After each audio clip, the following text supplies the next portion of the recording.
उसको पर्दाफाश करेंगे ही करेंगे। आज नीतीश कुमार का बारी था, उनके गांव का बारी था। अगला क्या रणनीति रहेगी आपकी? रणनीति क्या है? कल से जितना विधायक भी लोग हैं, बिहार में 245 विधायक हैं, तो हमने अपने जन सुराज के साथियों को कहा है कि नीतीश कुमार दल के मारे अपने गांव में हमको जाने से रोक दिए।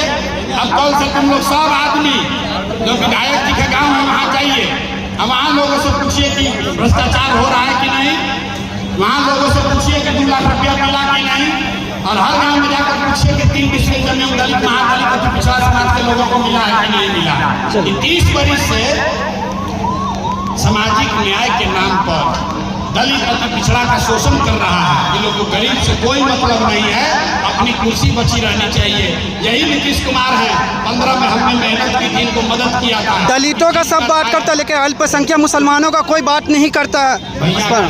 इसमें दलितों से बात नहीं हो रही है, बताइए सर। इस बार अभी दलितों से ज्यादा बदतर है मुसलमानों का। अरे भाई, कल्याण बिगहा में लोग कहता है कि जो कुर्मी जाति के लोग हैं वही उसी का राज है। कल्याण बिगहा में तो कुर्मी जाति के लोगों का भी वही दुर्दशा है। उसके गांव में चले यादव जाति के लोगों का वही दुर्दशा है। ये आपका हमारा भ्रम है कि हमारे जाति का नेता जीत के जाएगा तो हमारा कल्याण करेगा।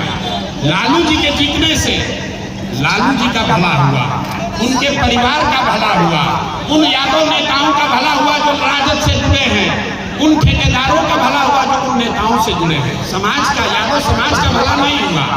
उसी तरीके से जो भी जिस जात का नेता है, नेता अपनी चिंता कर रहा है, अपने बच्चे की चिंता कर लेकिन रहा है। अभी तो दलितों से भी अगर लोगों ने अपने जातियों की भी चिंता कर ली होती तो आज बिहार में कम से कम आधा बिहार तो धनी और समृद्ध हो गया रहता। नालंदा में तो कोई कुर्मी गरीब नहीं होना चाहिए। नालंदा के कुर्मी को तो घूस नहीं लगना चाहिए। लालू जी के राज में यादव तो पढ़ा लिखा होना चाहिए था, यादव के बच्चे तो नौकरी कर रहे होते। विधायक भाई, ये यादव और कुर्मी कुशवाहा पंडित के चक्कर में मत पड़िए। ये लोग सिर्फ अपने और अपने परिवार की चिंता कर रहे हैं, किसी की चिंता नहीं कर रहे हैं। ये चिंता की बात है। सर एक सवाल है। मैंने सुबह से बात की, मैंने आपसे मिले भी थे। सर हो गया। मुसीबत तो बड़ा कार्यक्रम होता है तो थोड़ी बहुत परेशानी हो जाती है, ठीक है। और ये कार्यक्रम ये है कि अब आगामी 2025 में बिहार में चुनाव होने जा रहा है, और चुनाव का मतलब है कि एक सरकार को बनाना, अपनी बागडोर सरकार के हाथ में देना, अपने विकास का काम सरकार को हाथ में देना, अपनी शिक्षा को सरकार के हाथ में देना, और अपने रोज़गार को सरकार के हाथ में देना। ये मुद्दा है सरकार का, ये सरकार सॉल्व करेगा।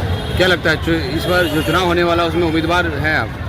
जी देखिए, उम्मीदवार की बात है तो अगर प्रशांत जी की इच्छा होगी तो वो उम्मीदवार बना सकते हैं। किस विधानसभा से आपको लगता है उम्मीदवार होना चाहिए आपको? देखिए, मैं तो बिहार शरीफ का हूँ, तो अगर वो बिहार शरीफ से बनाते हैं तो ठीक है, और नहीं भी बनाते हैं तो हम विकास देखेंगे कि अगर हमारे लोगों का विकास हो रहा है तो हम उससे भागीदार बनेंगे। पिछले 35 सालों से हम देख रहे हैं कि बिहार में विकास नाम की चीज़ नहीं है। या तो किसी परिवार का भला हो रहा है या फिर अफसरशाही लोगों का भला हो रहा है ताकि उनकी गति से अपने परिवार का भला कौन नहीं करता है? क्या आप अपने बच्चे का भला नहीं करते हैं? दूसरे का हक छीन करके अपने परिवार का भला करना कहीं से जायज़ नहीं है। आप जो भी जॉब करते हैं, जो भी करते होंगे आप, उसमें कमाते हैं तो बच्चों के भला करते हैं ना? बिल्कुल बिल्कुल। तो क्या कहेंगे आप जो जॉब कर रहे हो, पैसे किसी छीन के कर रहे हो? जो लालू यादव नेता है, उसका भी नेतागिरी काम था, तो उसने क्या गलत किया? उसने गलत ये किया कि जो पैसे उनको अपने परिवार के लिए दिए गए थे उससे कहीं अधिक संपत्ति उनके पास है। किस नेता के पास नहीं है? यही तो किस मुखिया के पास नहीं है? यही तो गलत है। इसी के किस खिलाफ वार्ड के पास नहीं है? इसी के खिलाफ तो हम तो बोलना चाहते हैं, और बहुत सारे ऐसे लोग हैं भारतवर्ष में जिनके यहाँ नहीं है। तो पीके जी ने भी कहा था कि केरला चले जाएंगे, आपको ऐसे बहुत सारे लोग मिलेंगे, अधिकतर लोग मिलेंगे जो इस तरह की हरकत नहीं करते हैं। इवन है कि उत्तर प्रदेश जो करप्शन में बहुत आगे है, वहाँ भी ऐसे विधायक हैं जो पिछले 35 साल से विधायक हैं और आज तक वो सही से गाड़ी नहीं खरीद सके, अपने घर में पेंट सही से नहीं करवा पाते, 10-10, 15-15 साल में पेंट करवा पाते हैं। आप कैसे विधायक बनना चाहेंगे? क्या पेंट नहीं करवाने वाले विधायक बनना चाहेंगे या पेंट करवाने वाले विधायक बनना चाहेंगे?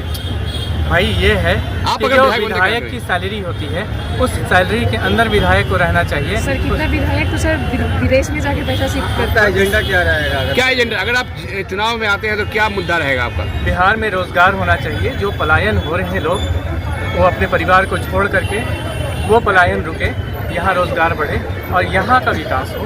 और हमारे देश में मैं बता रहा हूँ कि दुनिया के किसी देश से भी नेचुरल रिसोर्सेज बहुत अधिक हैं। सिर्फ करप्शन हटा दिया जाए तो एक मलेशियन प्राइम मिनिस्टर का स्टेटमेंट भी है कि India has enough resource to become a developed nation like America. Harnaut में सर रोका गया है प्रशांत किशोर जी को, तो नीतीश कुमार जी पर आरोप लगा रहे हैं कि रोक दिया गया उनके गृह क्षेत्र में। भाई रोकना नहीं चाहिए किसी को भी, और मुझे नहीं मालूम कि नीतीश कुमार ने रोका है कि किसने रोका है, लेकिन अगर कोई आदमी अपनी बात रखना चाहता है एक डेमोक्रेटिक स्टेट में तो उसको बात रखने का अधिकार पूरी तरह से हमारा संविधान देता है। अगर उसको रोकते हैं तो ये ज़बरदस्ती है, तो ये संविधान के अगेंस्ट है। क्या नाम हो सर? मैं मुनीरुर रहमान हूँ। सीपी सिंह जी के बारे में क्या कुछ कहना चाहेंगे? आज अपना पार्टी में जो है विलय किए हैं जनसुराज। नहीं, बहुत ज़्यादा टिप्पणी नहीं कर सकता हूँ आरसीपी सिंह के बारे में। अगर विकास के मामले में आते हैं तो बड़ी अच्छी बात है, हम वेलकम करेंगे। इससे लगता है कि पार्टी कहीं ज़्यादा मजबूत हो जाएगा। आप कह रहे हैं कि ऑलरेडी मजबूत आप कह रहे हैं कि आरसीपी सिंह के बारे में कमेंट नहीं करेंगे, और आरसीपी सिंह कहते हैं हमने नीतीश कुमार को बनाया और नीतीश कुमार कहते हैं विकास किए हैं, तो क्या आपके पार्टी में आरसीपी सिंह कैसे विकास करेंगे?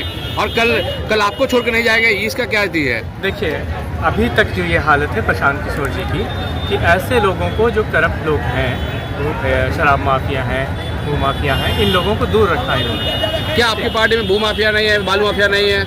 बिल्कुल नहीं है। अगर होंगे तो हट जाएंगे किनारे, ये प्रशांत जी ने कहा है।